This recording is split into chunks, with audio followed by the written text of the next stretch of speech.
Good afternoon. I'm Steve Lowry, the editor of the High-Low here at the Long Beach Post, and we are joined today by Sarah Rabinovitch. Hi, Sarah. Hi, good to see you. Thank you so much for having me. Thank you for being here. We got a lot to talk about. Sarah is a psychologist. She is also a mindfulness expert. She runs a mindful studio called Pacific Sarah Mindful, Pacific Mind MNDFL. up on 8th and Pine. It's a great place to go, kind of get yourself calm, get yourself centered. And that's kind of what we're going to talk about today, is that under normal circumstances, life can be a little stressful. Under the present circumstances, it's kind of nuts. So Sarah's going to talk to us about those things, and she's actually going to show us actual things we could do like right now, today, to kind of help with that.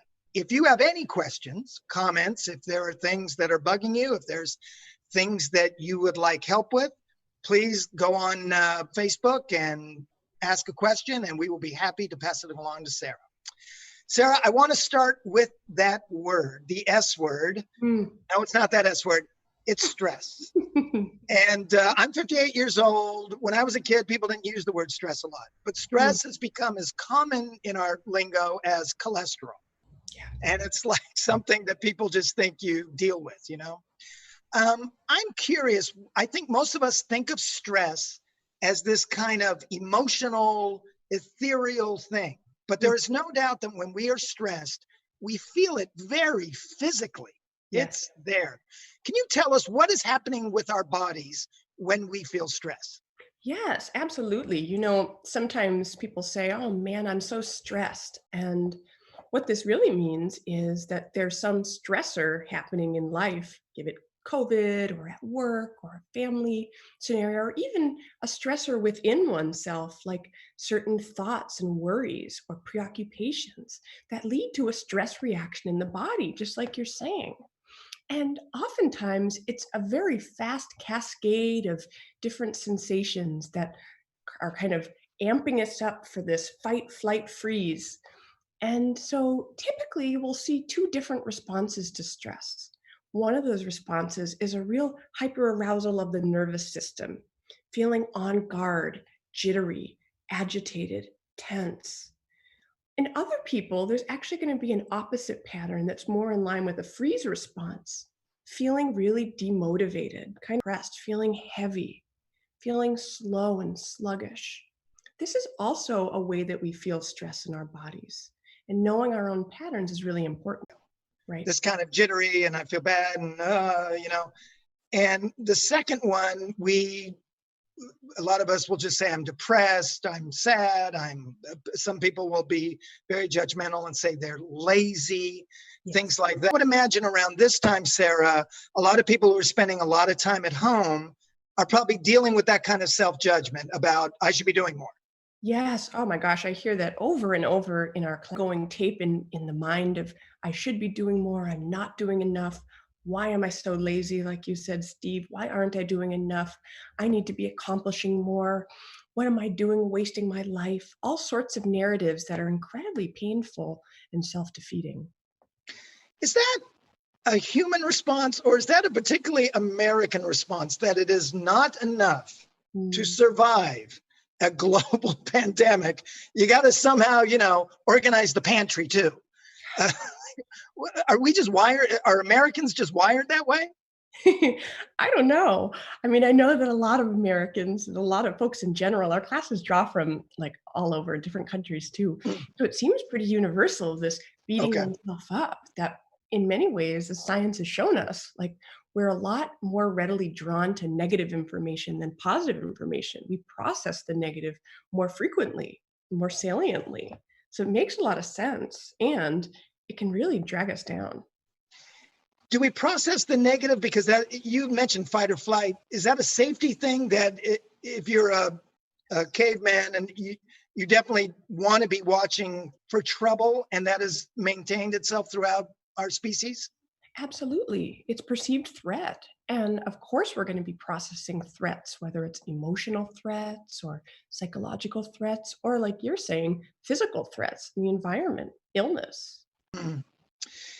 We were talking about if you're at home, and I think a lot of people probably, when they said, "Oh, I get to work from home, this will be so much more calm, and I won't have to go to work and see that guy that I don't like," and all those kinds of things. I was a freelancer for a number of years, and I found there's this kind of process where at first it's this really great thing, and then after it goes on for weeks and weeks and weeks, it's not so great anymore. What kind of things are we battling when we're at home that we might be surprised to find? Yeah, that's a great question.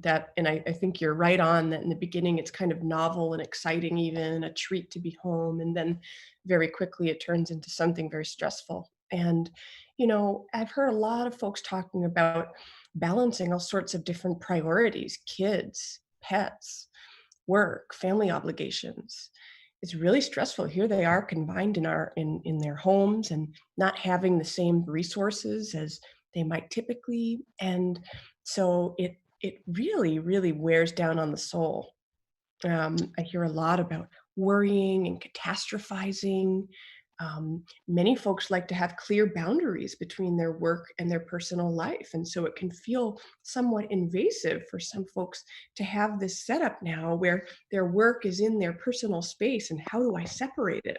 You know? Right. I heard you mention kids, and I was looking at your website. You treat everybody, I do. including children.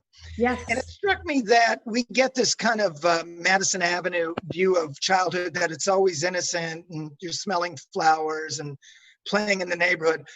I remember when I was a kid, I think I was way more stressed out as a kid than I am now, because your life is not your own. Right. Almost everybody else is in charge of your safety, your food, all this kind of things. The dog down the street is freaking you out because you think he's going to attack you and all this kinds of stuff. Um, is this a common misconception that somehow children are just so easygoing that they have no stresses in their life? It might be, because I know that many of the kids that I talk to now are struggling, especially some kids who have more difficulty learning or who need more social interaction in their environment. That it can be very isolating and really hard to retain information engaging over the computer, especially some of the kids that don't have a ton of resources and don't have access to internet and technology. We're going to talk later about actually doing a meditation, so you'll get to see that. That's going to be thrilling. When you do it with kids, is it different than you do it with adults, or is it pretty much the same process? That's a good question. It's really, really different. You'll see in a little bit when Steve and I do a mindfulness together with you that, it's kind of slower and introspective. And with kids, it's all about engaging in the senses, keeping it short, keeping it quick, keeping it fun, finding ways to really apply mindfulness to daily life so that kids begin to be reinforced by this process instead of pushed away by it. Now, you call it mindfulness. We were mentioning that there's another M word, meditation. If it comes up, sometimes people kind of have a negative reaction. What have you noticed is the kind of, I don't know if it's a negative reaction, but that some people might feel like, that's not for me. What is it about the word that meditation that kind of freaks some people out? Well, I think that, like, while I do use the word meditation sometimes, I've found that in other times when I'm presenting it to someone who's never done mindfulness meditation before, it can feel really daunting. Like, man, oh man, if the image is of some very kind of quiet and disciplined person practicing for 8, 10, 12 hours, days, months, of course that term is going to really scare people away. And so I usually use the word mindfulness to convey more of a secular and light and creative and flexible application. So, And mindfulness seems to suggest more of an ongoing lifestyle than as opposed to, I'm just going to do this thing right now. yes. And we'll talk about that when we do the practice today, that it's Okay. so important. And one of the biggest goals of the workshops and classes that we do at Pacific Mindful are really around helping people find their own mindful voice. Some people don't like to sit down and meditate or practice mindfulness for 10 minutes. Some people prefer gardening or kind of making themselves a nice cup of tea and applying some of the mindfulness to that. It's all mindfulness. It's all about the intention. See, this is great, because this is what I wanted to ask you. When we think of mindfulness or meditation, instantly people think of someone cross-legged on the ground, hands out, eyes closed, and breathing. Yes. But I know there are times when I feel like I'm going through a meditation if I'm walking just around my neighborhood or in a nice garden. My mother, when she's doing the Catholic rosary, I see her go from kind of here, and all of a sudden she's here. My Italian grandmother was the same way. Are there many more opportunities to get to that mindful place that we are unaware of? Yes, and I love that you bring up the example of your mom, because here, a lot of what the core of mindfulness really is the ability to control our attention, and developing the muscle of the brain is no different than, a bicep that we're curling. I use sports reference all the time because I played college basketball, but a biceps trainer, we're working our mind out, and the Mhm, muscle that is the mind really is our attention. And mhm. so we might notice ourselves engaged in, like you said, being outside and noticing the trees. And then we have a worry thought, oh crap, I got to get home and do this. If we're able to say, oh, I'm noticing the mind wandered, and grasp our attention very gently and place it back where we want to place it back. Let's say on the birds around you or on body sensations. Building that muscle takes practice and time. And that's Okay. that's the core of mindfulness. Let's talk about that. A lot of times when we think about meditating, mindfulness, we think about being at home, almost alone, somewhere and isolated. But the fact is, when we need it, is when we're sitting in traffic, is when we're in, again, times have changed, but we'll get back to it, where someplace crowded and someone cuts you in line or someplace like that. Is it possible to practice mindfulness while you're in the middle of, I don't know, Staples Center and someone cuts in front of you in the beer line? Is it possible to do it there? It is. It is. I mean, we might have the urge right away to take someone out and say, I need my damn beer, get out of my way. Right. And so we think about mindfulness in many ways. An event happens, we have a reaction. Maybe it's a thought, oh, this jerk got in my way, I need my Coors Light, or whatever it might be. You We know have me well, Sarah. we have a certain urge in the body. Mindfulness helps us say, here's this event that happened.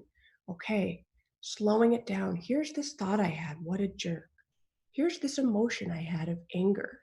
Here's this urge I'm having in my body to deck him or whatever it might be.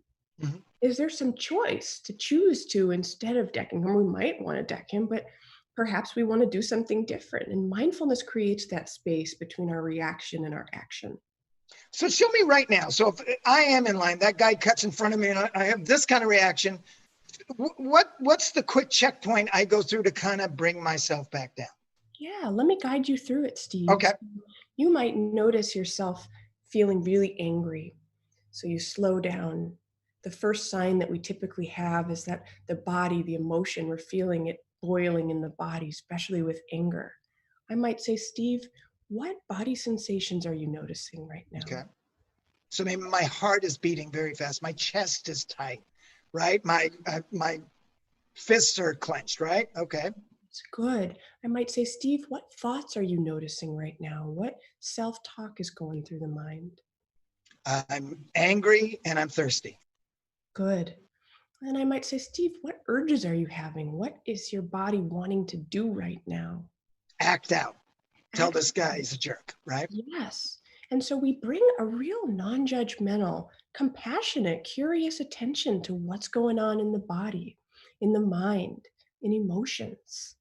And we say, okay, so Steve, I'm going to invite you to just take a breath,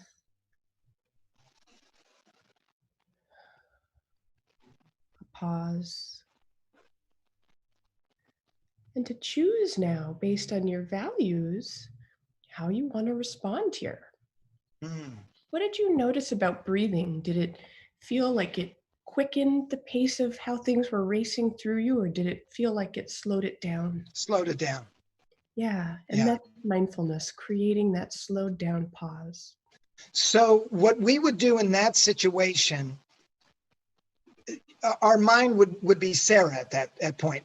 Our mind would be talking to us almost as this out of body entity that is going to say, hey, walk yourself through this thing, get back to what you know you are, and then you can make a choice. And assuming when we can get back to that, we'll make the right choice. Absolutely. And the way Yeah. that I teach our 5 p.m., we do 5 p.m. classes every day. And folks sign up for like 1 week, so they get this kind of 1 day, second day, third day, fourth day. And at first, yes, they're having my voice saying, okay, now noticing your thoughts. And then by that fifth day, I'm really taking away a lot of the instruction. And what people are noticing is their own voice saying, what are you noticing now? A voice that's gentle and kind and curious.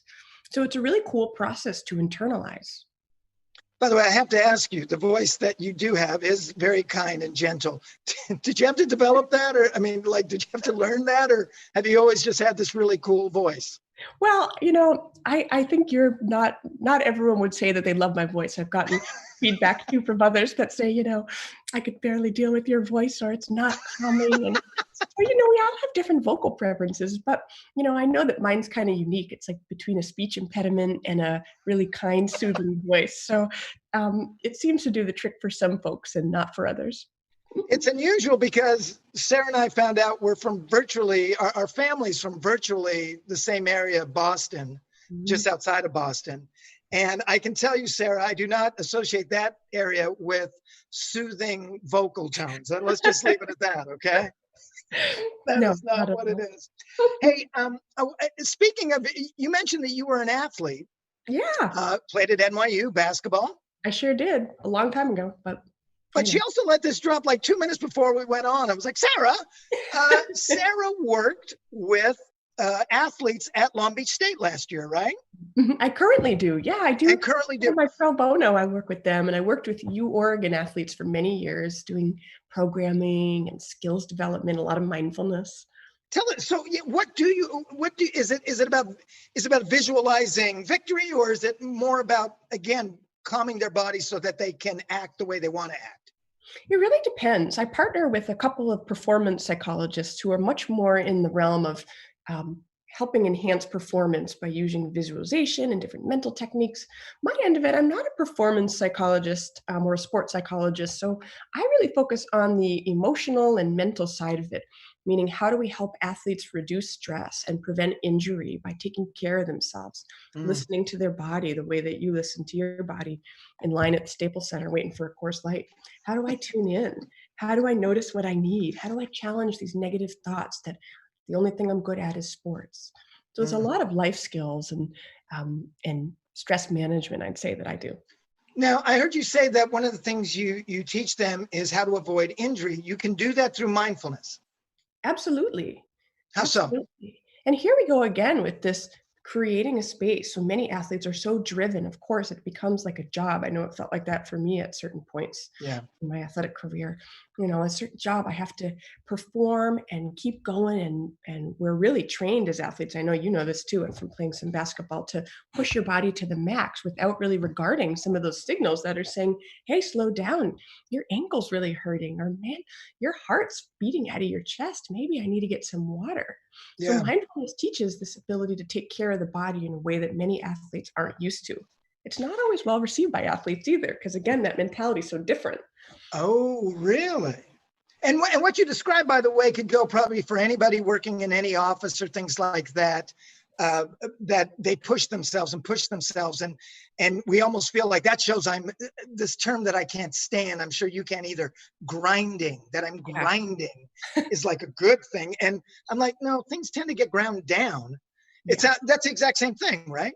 Yes, it is. And many of the folks that I'm a mindfulness based stress reduction teacher, many of the folks that come in to mindfulness based stress reduction have something happen in their lives where maybe they are kind of diagnosed with um, early heart disease or high blood pressure or have a stroke. And suddenly that grind is no longer serving them. And Mhm. it's a really difficult process to say, man, I might have to slow down and see what's here, do things differently. We have a question. Yeah. And it's a good one. Someone said, Sarah, do you have any tips for parents with younger school-aged kids right Yeah. now? So let's say the kids are at home and it's getting a little crazy. What can a parent do to bring some mindfulness to their kids? Yes, that's a great question. I really like to use animals when I think about doing mindfulness with kids. So if you have a stuffed animal or a book about animals, whatever your kid's favorite animal is, it's really fun to to integrate the animal into the practice. So you might have your kid put the stuffed animal on his or her or their bellies or chests and do some belly breathing. Do you notice the stuffed animal moving up and down as you breathe? And it can really anchor attention on the breath in a way that's fun. Mm-hmm. We don't breathe right, do we? Most of it, There like is no I'm a right. big chest breather. And when I used to work, I had a trainer at one time, and half the time we just worked on breath. Most of us don't draw up correctly, right? We don't, and that can really activate our nervous systems. If you'd like, I can take us through a breathing practice that Let's do it, Sarah. activates the nervous system. Shall Okay. we? Okay. So, Steve, I'm going to guide you through it, getting into a comfortable position. Okay. And you won't need to talk in this. You can just kind of move inward a little bit, and I'll ask some questions, but they'll just be more rhetorical. Okay. So, beginning by taking a few long and slow breaths.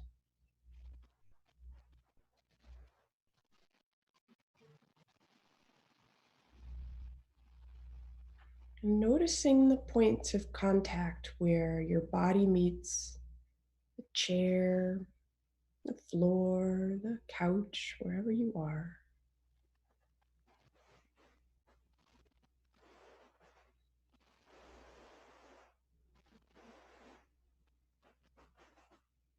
And then slowly shifting your attention onto your breath at the belly.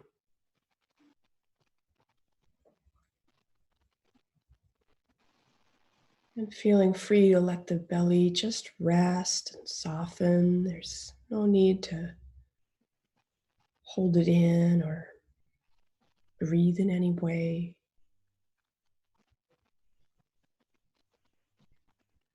And seeing if you can just feel the rise and fall of your breath in your belly, breath by breath.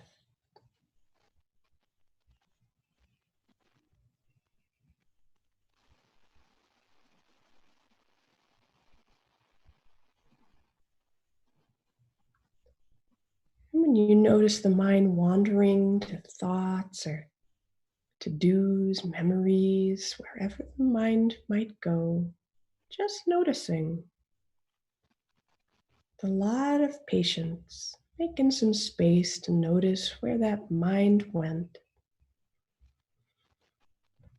And then gently returning awareness back to the breath at the belly, again and again, as many times as you need.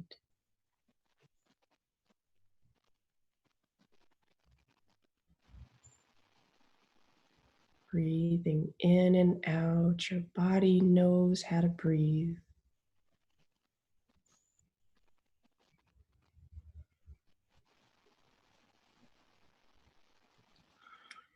And now, Steve, I'm going to invite you to elongate the breath a little bit. So sometimes when we're feeling stressed, we say, take a deep breath, but it's not taking a deep breath that helps downregulate the nervous system. It's really taking a long and slow breath.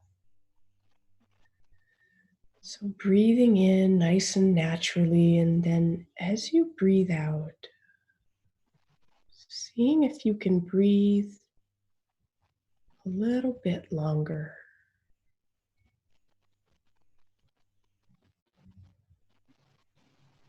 For kids, I like to say, pretending that you're slowly breathing and blowing out birthday candles. So breathing in normally and then breathing out, extending the out breath a little bit.